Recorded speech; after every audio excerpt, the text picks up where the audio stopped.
கைகளை வீசி நடப்பதை நாணி கைகளை கட்டியே நடந்தேன். மெய்யுற காட்ட வெறிவி வெண்துயிலால் மெய்யலாம் ஐயகோ மறைத்தேன். வையமேல் பிறர்தம் கோலமும் நடையும் வண்ணமும் அண்ணலே சிறிதும் பையனான் ஊன்றி பார்த்ததே இல்லை பார்ப்பனில் பயமிக படைப்பேன் என்று அவர் சொல்லுகிறார். சிறிய தெய்வங்களை எல்லாம் வாயார வைகிறார். இந்த சிறிய தெய்வங்களுக்கெல்லாம் ஆடு மாடு பன்றி குக்கடங்கள் போன்ற உயிர்கள் பலியிடப்படுகின்றன. ஆகவே இவைதான் சிறு தெய்வங்களின் கோரிக்கை என்றால் இந்த சிறு தெய்வங்கள் கண்டனத்திற்குரியன என்று அஞ்சாமல் கடவுளை வாயார வைகின்ற அளவிற்கு அவர் உயிர்களின் மீது இரக்கம் கொண்டவராக இருந்தார்.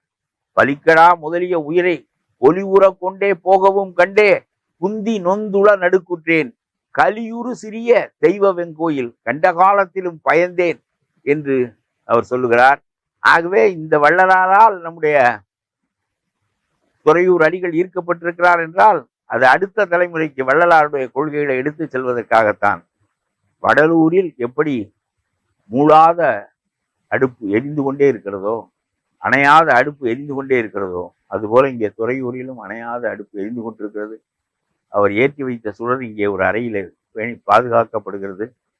வள்ளலாரை நான் சொல்வது ஒன்றுமில்லை. வள்ளலார் சொன்னதை சொல்லுகிறேன், வள்ளுவர் சொன்னதை சொல்லுகிறேன், பட்டினத்தார் சொன்னதை சொல்லுகிறேன், ஞானிகள் சொன்னதை சொல்லுகிறேன், சித்தர்கள் சொன்னதை சொல்லுகிறேன் என்றுதான் இவர் பேசுகிறார் என்பது இவருடைய பெரிய அடக்கத்தை காட்டுகிறது.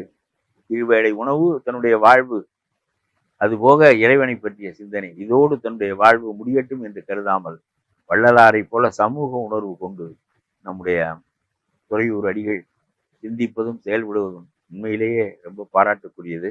பல இடங்களில் கார்ப்பரேட் சாமியார்களை பார்த்து பார்த்து நொந்து போன நான் அதற்கு நேர் மாறாக துறையூர் பகுதி முழுவதிலும் உள்ள ஏராளமான கிராமங்கள் பயனுற இவர் வாழ்கிறார், பயனுற வாழ்வதற்கென்றே என்று வள்ளலார் சொல்லுவார்.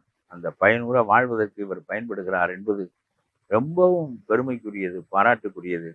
ஆகவே வெறும் கடவுள் நம்பிக்கை மட்டுமல்லாமல் நம்முடைய திருமந்திரமும் கூட சொல்லும், கடவுளுக்கு படைத்தால் கடவுளுக்கு போய் சேராது, கடவுளுடைய தொண்டர்களுக்கு படைத்தால் கடவுளுக்கு போய் சேரும் என்று திருமூலர் சொல்வார். அந்த திருமூலரின் மீது ஒரு பெரிய ஈடுபாடுடையவர். இங்கே வந்து பார்த்து பெரிய வியப்பாக இருந்தது. நம்முடைய அருட்பிரகாசம் தொண்டாதி தொண்டர், அவரை நினைத்து மருகுகிறார். அவர்தான் எல்லாம் என்று நினைக்கின்ற தொண்டர் அவர்.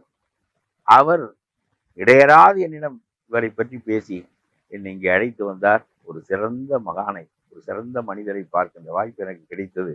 அவர் செய்கின்ற தொண்டு